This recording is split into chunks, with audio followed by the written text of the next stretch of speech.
Good afternoon. It's Greg here again, since I've been it's almost a week because I've been very slow building things this last week or so. I've had my mum staying with for a few days, so I haven't really been able to do that much. But I have completed the old Tamiya Stug IV. Nice little build, typical Tamiya. It's the old 1975 kit. I did a few bits and pieces to it, but generally speaking, nice little build. Inexpensive,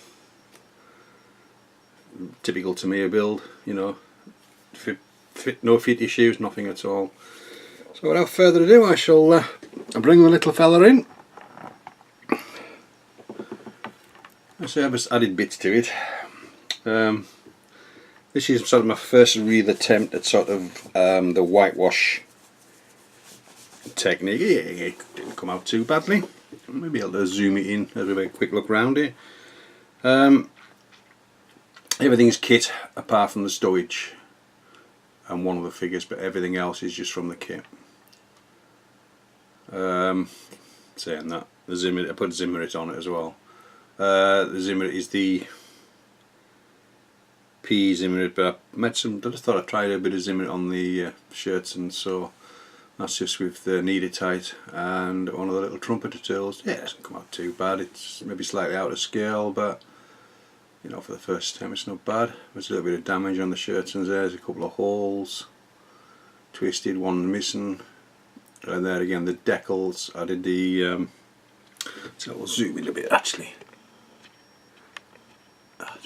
You can just make them out there. The stencils, obviously with the weather, they've faded quite a lot, maybe a bit too much. And so the first time I've used is the Wilder's Russian textured Russian earth, I think it's called, which is the first time I've ever used it. Yeah, dark Russian textured earth, which is a Wilder one, and the number is TE01, I think. Can't see any other numbers. Yep, it's the Wilder textured earth TE01. Where we are? There we go. Nice to use. I'll still get some other ones and see what else they're doing. But I picked it up for about $1.99 off eBay. Was it $2.99 off eBay through Fog Models? So I thought I'd have a go at it for $2.99. Yeah. So going away from the subject. So that's what I've done the majority of the weathering on the. Let me just see if I can bring a bit of light into it. More light. No, it doesn't really make much difference, that does it? In fact, that's just detracting from it.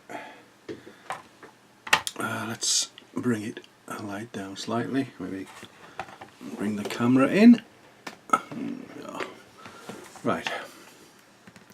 That's better. I can take it to the side. You can see it's weathered with the Russian textured earth, as well as some other pigments and other bits and pieces. And they're just the plastic tracks that came with the kit.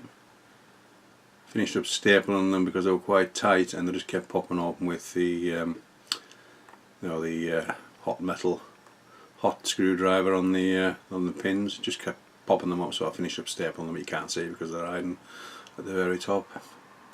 But yeah, it's a nice little kit. I think I paid under 20 quid for the actual kit.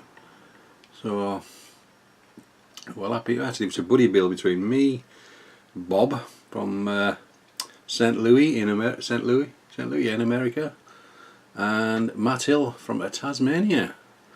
I think Bob's finished his. I don't think Matt has made a start in his yet. I'm not too sure, but I thought I'll get it out of the way. Not get it out of the way, but I thought it'd be a nice simple build.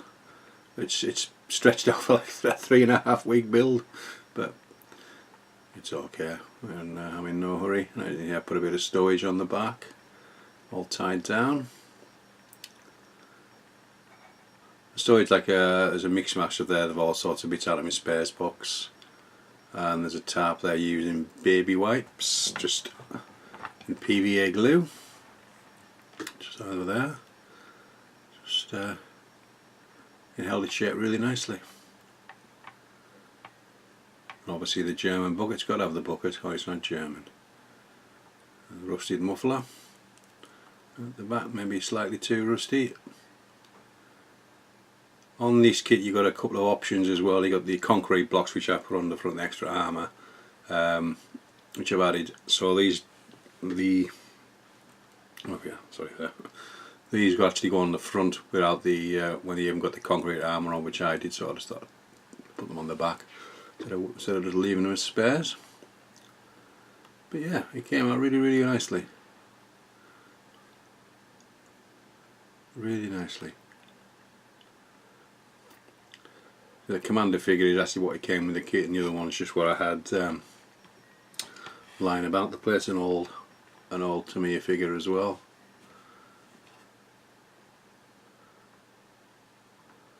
Not too bad at all. And this greenery, it's a tree that grows in my garden. Let's bring it piece down. It dries out fair enough, but it dries out and it doesn't fall apart. Don't know what it's called. Anybody, one of these greed fingers buffs that might be able to let me know. But we have this. It's like a pine. It looks like a pine. So I'm getting the missus to when she next trims the garden before winter to get me some more, and I'll maybe be able to make a tree out of it, because it's almost like a tree shape, this one, as it is. So yeah, I don't know what it's called. It's quite nice. It just breaks, doesn't fall apart or anything.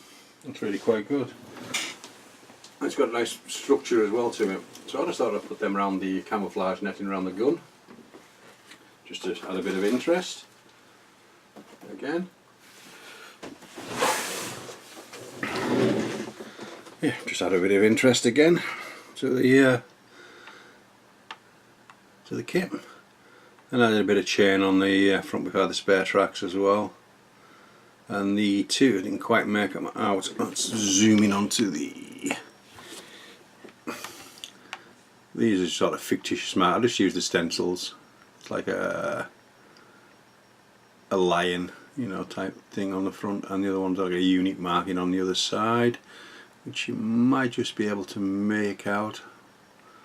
I can't quite make it out because of the weather and the mud. But yeah, so these are the concrete. Let's find a pointy stick, a straight one this time after last time. Here, these are the concrete blocks. We have one here and this one here. They were optional, you know, they give you a choice between the two. So I thought I'd put the concrete blocks on. Went quite well. The kit itself, nice. I do like it. I do like it. I say I might have to do the Stug VI now and a couple of variants of that. Let's just zoom out a little bit. Got it right first time. Let me just bring, so you maybe make out the figures a bit better. Aerials are the guitar strings again, and the slightly weathered inside the shirtons as well. Obviously, when they've been, this whitewash has been put on the field, it's not going to go on the inside. So I've just sort of got splash marks and rust streaks and all that kind of stuff behind them as well. There's no point in really camouflaging those in the white, so I thought I'd do it that way, just to be a bit of contrast between the two, you know, instead of it all just being too light. But there is a camouflage pattern under that white, but it's very subtle, which I really wanted it to be. Maybe just make it out from the top as like a green, thin green lines. But let's bring this back here so we're not in the light.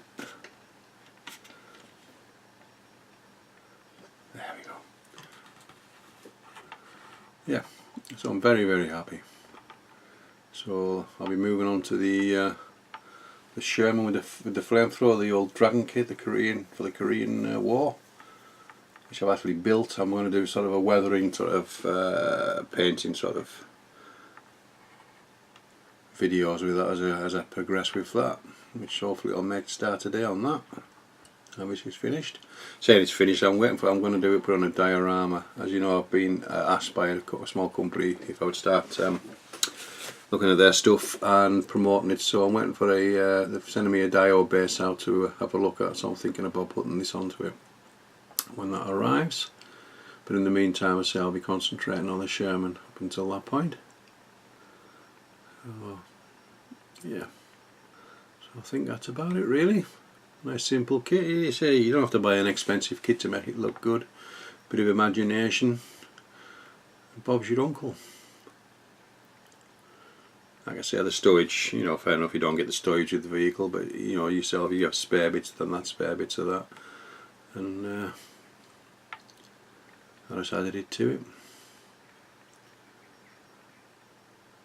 So, I say the figures, I did slightly something different with them. I did like a camouflage pattern on the back. I don't know if you can quite see. Let me bring it in if you can. Bring a light into it. I've got like a camouflage on them, which is dark green, black, khaki, NATO green, no, so olive drab, and I think the base is khaki. I'm not too sure. I can't remember off the top of my head now. No, it isn't. It's the. Where have I put it now? Anything where I put things, is it? Ah, yeah. It's the brown. It's the XF72, which is a Japanese ground self-defense force brown. Where are we at? Let's zoom back out. Out, I said. I don't know if we'll focus on that. We'll be able to see the camouflage. No, that's not going to focus on that, perhaps. You can just see it there. Nothing spectacular. But, came out okay. Yeah, so the base coat of the is the XF72, which is the like I say, the brown or Japanese ground self-defense force. It seemed to work quite well. Another couple of things I did add was the jerry cans on the side. I made a small bracket. I don't know if I can't quite see the bracket because of the shirtons, but I made a small bracket and put them onto the side as well. So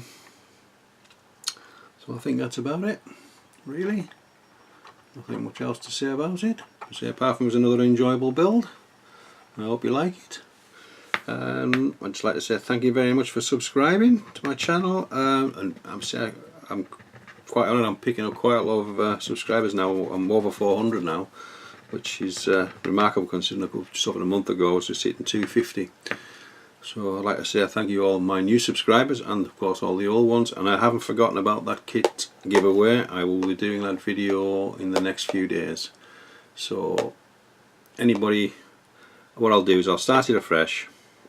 I'll put that kit video out for the giveaway, and whoever comments automatically enters into the draw, and we'll try again. So we'll call it a 400 subscriber giveaway, shouldn't we, really? So I think that's about it. So I've waffled on enough.